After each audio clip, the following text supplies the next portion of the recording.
1 тон ветување, а сликата иста. Како и секоја зима, така и оваа Скопје повторно котира високо на листата на најзагаден град.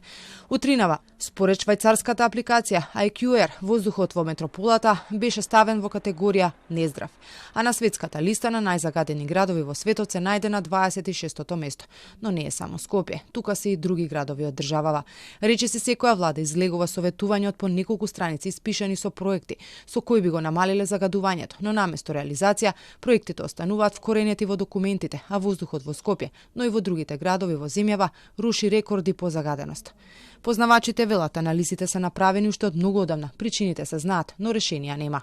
Имате семејства кои што се на работна екзистенција и тие се греат со што ќе најдат.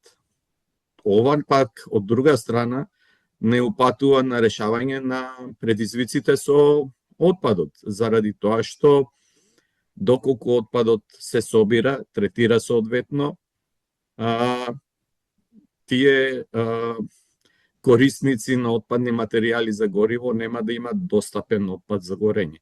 Изградба на нови когенеративни централи, проширување на топловодната мрежа се само дел од работите кои треба да се направат. За ваквото проширување Иванов вели дека стратегија има уште од многу одамна. Изработена од поранешно бека, потоа и дополнета од Машинскиот факултет, но порано тоа било потешко да се реализира затоа што парното го менаџираше приватна фирма, а мрежата е во сопственост на државата. Сега тоа може полесно да се направи затоа што се управува од државна компанија.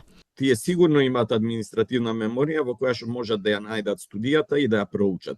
Доколку студијата има недостатоци, можат да ја надоградат, меѓутоа таа е одлична основа за преземање на идни мерки. Премиерот Мицковски пак пред неколку дена забележа зошто никој не го проследил тоа што пред некој ден воздухот во Скопје бил почист од други метрополи.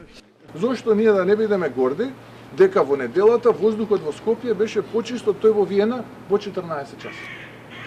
Никој тоа не го кажува. Во изборната програма пак на владеачката партија за намалување на загадувањето стои дека ќе се воведат повеќе електрични возила во сообраќајот, јавен транспорт на чисти горива во такси превозот. А пред известно време премиерот споменуваше дека има и потенцијален инвеститор за изградба на нова когенеративна централа. Иванов пак смета дека се додека надлежните си ја префрлаат вината и обврските кои што треба да направи, нема да одиме напред, туку ќе бидеме таму каде што сме. Забележува дека постојано се зборува за тоа колку е скапо справувањето со загадениот воздух, но смета дека е поскапо тоа што се плаќа за лекување на последиците од овој проблем секоја зима.